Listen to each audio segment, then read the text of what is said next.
네, 구경모합은 계속해서 하겠습니다.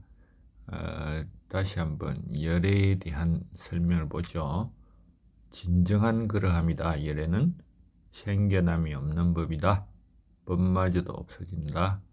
결코 생겨나지 않습니다.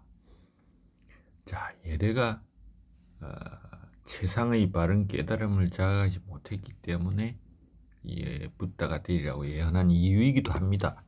논리적으로 자꾸 분석하려고 하지 말고 유래가 이런 속성을 지니면 그 세상의 바른 깨달음을 자각하기 힘들지 않겠습니까?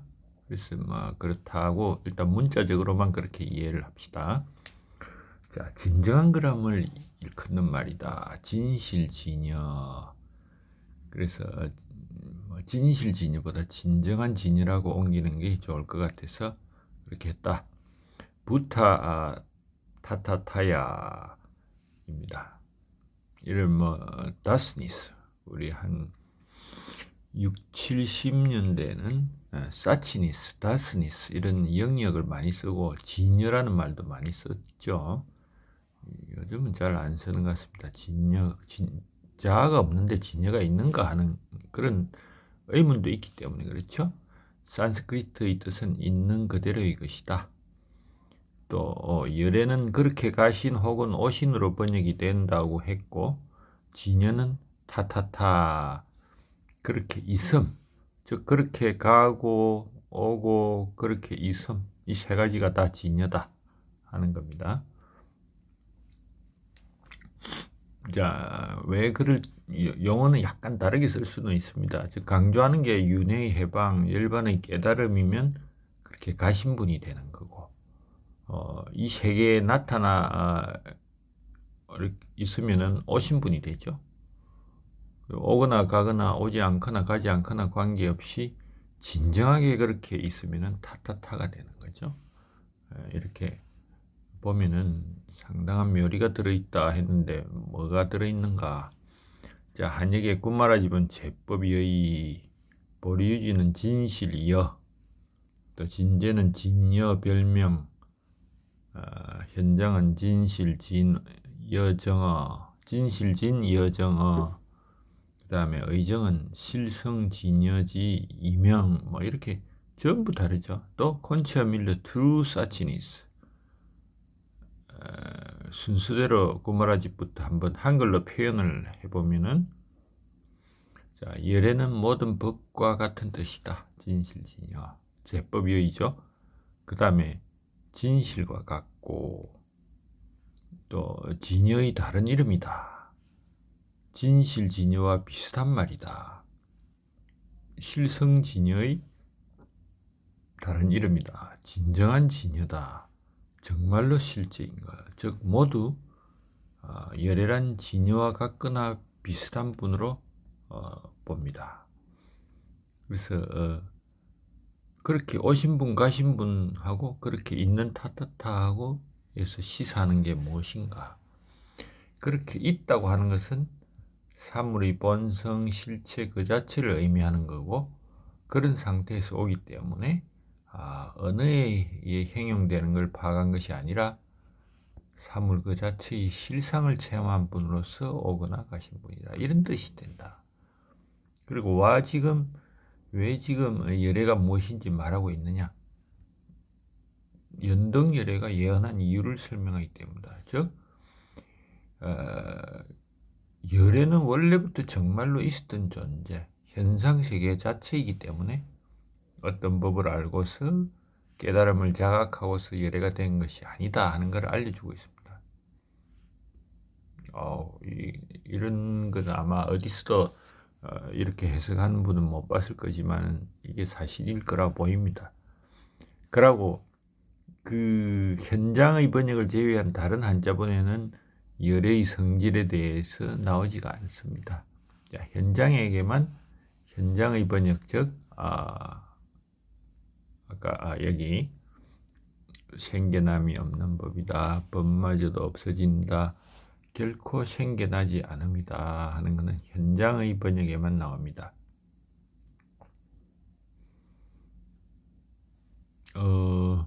밀러와 레드파인의 번역은 이게 보면 그럼 산스크리트 판본이 서로 다른 걸 가지고 한 것이 아닌가 하는 생각은 드네요. 자, 그 이제 구체적으로 생겨남이 없는 법이다. 아누트파다 다르마타야. 생성되지 않은 법의 성질이다. 레드파이는 시작이 없는 법이다. 뭐 이렇게 생겨남이 없다. 시작도 없다. 법마저도 없어진다. 영단도로와 영혼이 끊어진다. 자, 레드파이는 법의 종말로 번역을 했고 그 법마저도 없어지는 것이다. 그 다음 결코 생겨나지 않는다. 필경불생이라고 했죠. 밀러는 무엇이든 간에 기원이 없는 것, 레드파이는 절대로 시작하지 않는 것 이렇게 했습니다. 그 뜻들은 자 그냥 생겨난 적이 없으니 예전에도 그랬고 지금도 그대로 있다 이런 뜻이 아닌가 이렇게 보면 되겠죠. 자 전체적인 개요는 열애란 어떤 속성을 가진 분이고 그 앞구절의 문제 제기에 대한 이유의 부분입니다. 그래서 이런 열애의 속성, 생겨나지도 법마저도 없고 생겨난 적도 없고 간 적도 없고 오고 가는 분이고 온 적도 없고 어디로 가지도 않은 항상 여여한 분이다. 그렇기 때문에 그 연등 열애가 예언한 것은 따로 없던 열애가 생겨난 것도 아니고 법마저도 사라진 상태 항상 있는 그대로의 모습을 예언한 것이다. 물론 이것만으로는 열애가 깨달은 법이 없기 때문에 붓다가 될 것이라 예언한 것에 대한 완전한 설명은 안 되지만은 뭐 거기에 대해서는 우리가 경전이 그러니 더 이상 뭐 어떻게 할 수가 없고 다만 금강경의 논리로 해결을 하자 하는 걸 보도록 합니다. 자, 진여에 대한 지혜의 완성 700송을 보면은 진여를 통해서 열애를 본다. 차별이 없음을 통해 열애를 본다. 관찰하지 않음에 의해 열애를 본다. 생성되지 않은 측면과 비실제의 측면으로 열애를 본다. 무엇이 이루어지는 것이 아니고 이루어지기를 그만두는 것도 아니다. 머물지도 않는다. 진여는 과거 미래 현재도 아니다. 둘이 없고 둘도 아니다. 더럽힘도 없고 더럽혀지지도 않는다. 생성도 없고 소멸도 없다. 이런 말이 나옵니다. 문수보살. 자, 또 다음 구절을 봅시다. 자, 이 지금 깨달음을 자각했다고 말한다면 거짓을 말하는 것이다. 그리고 있지도 않은 사실로서 비방하는 것이다. 이런 충격적인 말씀을 했네요. 깨달음을 얻었다고 할 어떤 법은 없기 때문이다. 자, 이렇게 했는데 또 의문이 가는 것은 이 자각하였 무상정등각 안웃따라 안욕따라 삼맥삼벌이 자각하였다고 말하는 것이 왜 거짓이고 비방하는 것이 될까? 깨달음은 그러한 깨달음은 없다는 것을 강조하는 것이다. 결론은 열애가 깨달았다고 할 만한 어떤 법은 없는 것입니다. 왜 붓다는 법은 그런 깨달은 법은 없는 것이라고 반복하는가? 중생들이 뭔가 법이 있을 것이라고 생각하니까 그러한 관념을 예방하는 것이다. 문제는 깨달음이라고 할 법이 없다면 무엇을 깨달음이라고 할 것인가 하는 문제가 있겠죠. 그렇지만 깨달음이 있기 때문에 금강경을 강의하고 연등열애가 붓다가 될 것이라고 예언한다. 그렇기 때문에 있다고 말하는 순간, 자, 이건 현실에서도 많이 사용되는데 또 하나의 관념을 만들죠.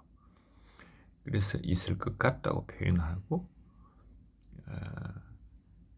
있을 것 같다면 깨달음의 내용이 뭔가 우리는 미리 뭐 깨닫지, 깨달음이 발꿈치에도 못 간 사람이 깨달음이 뭔지 사실 궁금하기는 하죠. 다만 이제 법의 속성 이런 걸 가지고 추측은 한번 해보자. 그래서 저번에 제가 도표를 보여드렸지만 무위법과 유위법이 있고 위법이 깨달음에 속하지 않으면 누구나 알 수 있을 거다. 즉 생멸의 변화를 떠나 진리 세계인 항상 존재하는 진리 세계 무위법이 가장 유사할 것 같은데 그것조차 부정된다. 근데 7절에서 성인은 무위를 통해서 나타난다 했으니 이 무위가 가장 유력한 존재고 그 무위마저 부정하는 것인가? 그거는 무위다 하면은 또 무위가 깨달음이라는 그런 관념이 생기는 거겠죠. 그래서 아마 모든 것이 말로 규정하는 순간 의미가 규정하는 자와는 또 다른 의미가 된다. 한번 보시면 흐름에 든 자가 흐름에 들었다고 생각하면 흐름에 든 것이 아니다. 그래서 이거는 깨달음도 깨달았다고 생각한다는 거, 남들이 말하는 거 이것도 깨달은 것이 아니고 저절로 깨달은 것 자체는 어떻게 표현할 수가 없다는 거죠. 자, 내가 자각하고 가르친 법엔 진실도 없고 거실도 없다. 일체법이 불법이다. 이 이유는 진실도 없고 거짓도 없기 때문에 일체법이 불법이란 뜻입니다. 그리고 또 일체법은 법이 아니라고 설했기 때문에 그래서 일체법은 법이다. 이런 문구가 나옵니다. 자, 어떤 법은 없다고 전제했다. 어떤 법이 있는 것처럼 진실도 거질 수 없다. 이 말하는 것은 그런 속성이 없다는 뜻이죠. 진실이나 거짓을 말할 수 있는.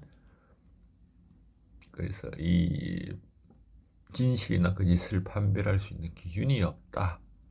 기준이 없는 거로서 어떤 깨달음이나 법은 뭐가 있을까? 이렇게 생각을 해야 된다 합니다.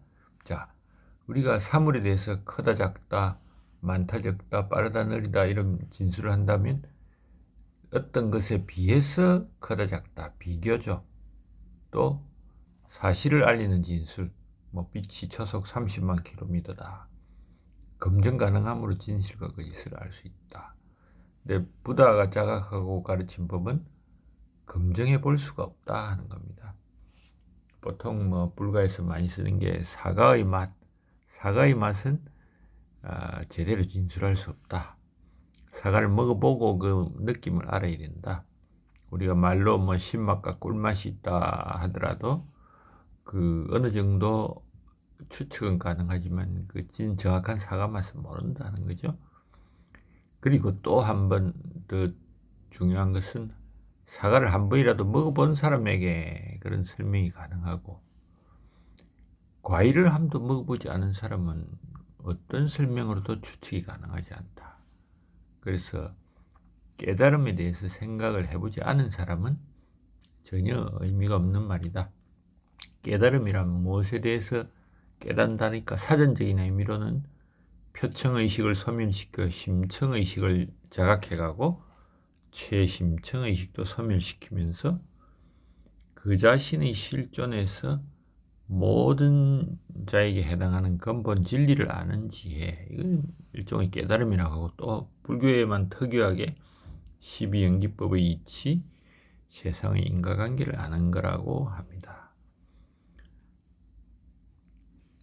깨달음은 원래 보리라는 용어를 사용하는데 이 보리는 깨어남과 이해다.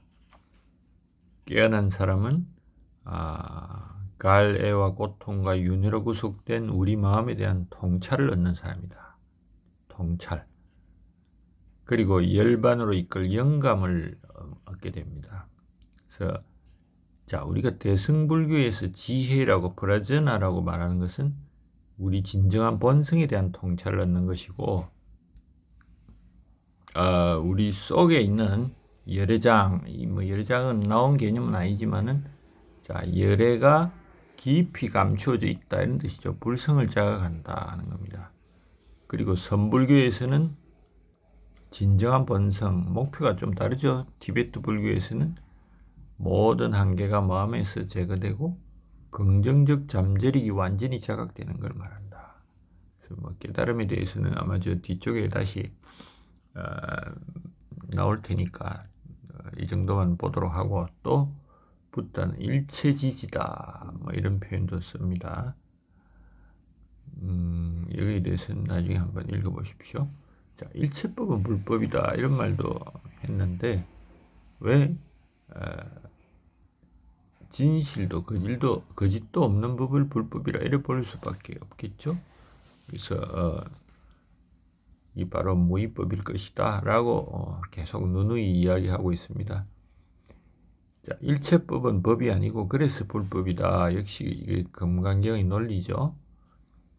법이라는 관념에 또 구체적으로 한번 읽어볼까요? 법이 아니라는 말은 법이라는 관념에 사로잡힐 걸 우려하면서 법이라는 언어를 말하는 것이 아니고 법이라는 언어를 넘어서 진정한 법을 인식하기를 바라는 것이다.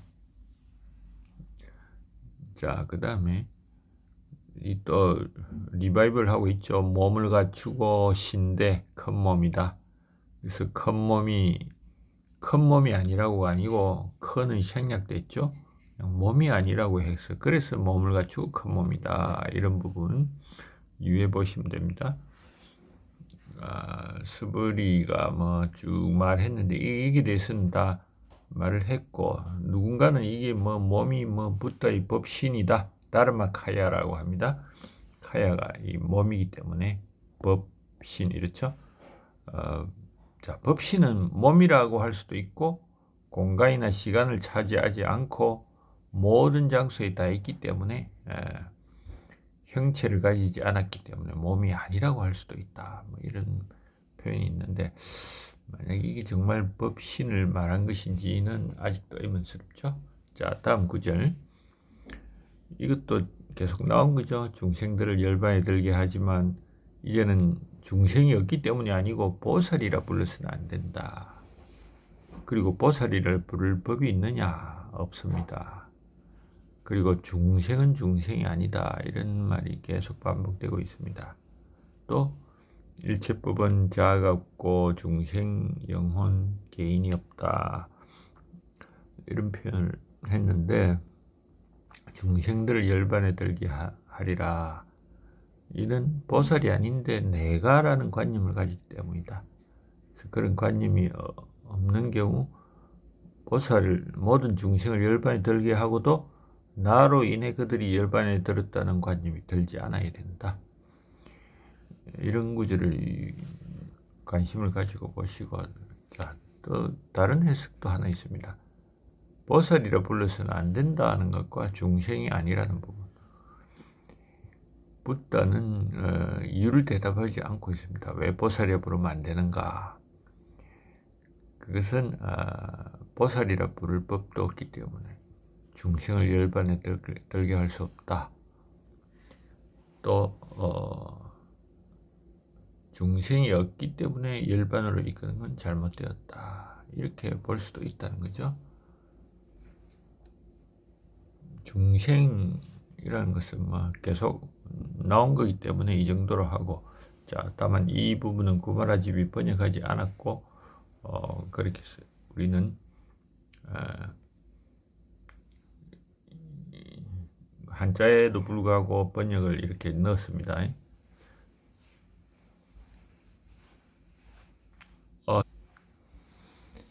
그래서 원문대로 해석한 것에 대해서 이 중생을 열반에 들게 한다 생각한다면 보살이라 할 수 없다. 그 이유는 보살이라 부를 법이 없기 때문이다. 그리고 중생은 중생이 아니기 때문이다. 일체법은 자중생이 온 개인이었기 때문이다. 이렇게 해석할 것인가?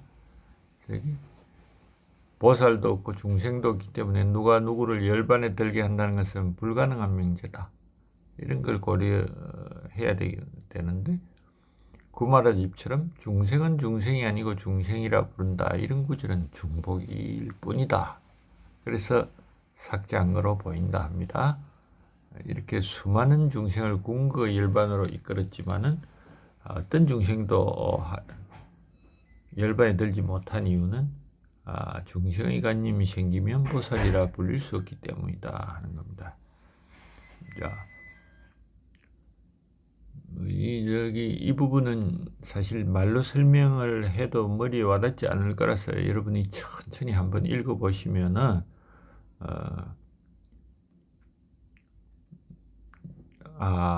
왜 그런가 하는 어떤 약간의 자각이 생길 것 같습니다.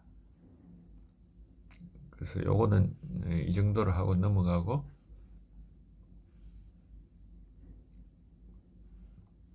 요 부분 중생은 중생이 아니다 다음에 자중생 영혼 개인이 없다는 걸 다시 강조하는 구문, 그렇게 한번 요약을 했습니다. 그리고 이 부분 중생의 관념, 자의 관념 이런 걸 뒤에 붙이는 산야라는 말이 없습니다. 즉 17절에서는 중생의 관념이 아니라 중생은 아예 없다, 이렇게 관념의 문제를 직접적인 현실의 문제로 언급하고 있다 하는 점을 눈여겨볼 필요가 있죠. 자, 일체법은 여기 보면 자아가 없고 중생이 없고 영혼이 없고 개인이 없다, 이렇게 아예 이 관념은 뺀 부분이 없다고 이렇게 이야기를 했습니다. 일체법을 이런 식으로 사용한다면 여기서는 일체법이 진실, 원리, 이치의 뜻이 된다. 그래서 진실이 아닌 것이 존재한다는 관념에 빠지면 보살이 아닌 겁니다. 그래서 유지와 현장은 자아라는 부분이 없고 아상을 의도적으로 생략한 것이다 하는 겁니다. 자, 또 장엄불토 나왔죠? 장엄하게 만든다면 또 이거는 장엄이 국토장엄, 적비장엄, 심영장엄 말과 같이 그렇게 나오는 게 아니고 보살이라 불러서는 안 된다. 자, 장엄은 아니라고 이 부분을 강조하면서 이거하고 보살이 아니다 하는 거하고 대비를 시켜놨죠. 그래서 이거는 이제는 장엄, 불토장엄, 비장엄, 그다음에 그래서 심영장엄, 그리고 비보살, 이게 좀 이 구조가 조금 다르긴 한데 이렇게 심영장엄이라고 했지만은 국토장엄이 비장엄이 비보살로 되는 거다, 이렇게 봐야 될 겁니다. 보살이 법에는 자아가 없다 이렇게 또 했는데 자아가 없는 법들 이렇게 반복합니다. 구마라집은 무아법이라는 것을 통달하며 혹은 무아법을 깊게 믿으면 현장이죠. 제법무아 이런 용어, 일체법에는 자아가 없다, 이런 법무아의 사상이다.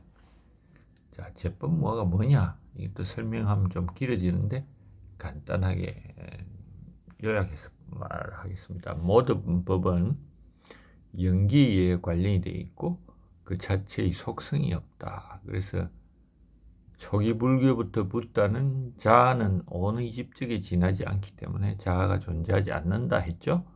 그런 논리를 차용해가지고 대승불교에는 세상을 구성하는 것들이 자체 독립적으로 존재하지 않고 서로의 조건에 의해 연결되어 있던 연기사상을 발전시켜서 그래서 일체의 법도 서로 연결되어 있어 본성이 없다, 이런 이론으로 발전했습니다. 그래서 아공법공 사상, 나도 공하고 법도 공하다, 임무와 법무와 이런 주장을 합니다. 그래서 법무화라는 것이 과연 근거가 있는지 따지지는 않겠지만은, 자, 이런 주장이 들어와 있는 걸로 봐서 대성의 영향력이 금강경에 확실히 자리 잡고 있다. 그것도 14절인가부터 추가된 부분이라고 그랬죠. 이 뒷부분은 이 지금 대성불교가 발흥하고 나서 금강경을 우리 대성의 소위경전으로 만들자 해서 추가된 것이 아닐까 하는 그런 생각은 듭니다. 자, 근데 약간 약점이 있죠. 법무화는 임무화는 내가 원으로 구성되어 있기 때문에 무화로 본 것인데, 법무화는 그것이 무엇으로 구성되어 있다는 주장이 아니고 그거를 임무화처럼 연기론에 의해 구성된 것이 그래서 본성이 없다는 식으로 말하니까 주장의 기초가 완전히 다르다는 점, 이거는 확실히 알고 있어야 됩니다. 자, 완전히 믿게 되면 아드히 묵타인데 아드히 뮤카텔, 이건 뭐 격 변화라고 보면 되겠죠. 완전히 믿다를 통달, 현장 의정은 신해, 뭐 이렇게 사용을 하고 있습니다. 자, 이 17절은 이제 이걸로 끝난 것 같고 18절이 나오는 걸로 봐서 끝내도록 합니다.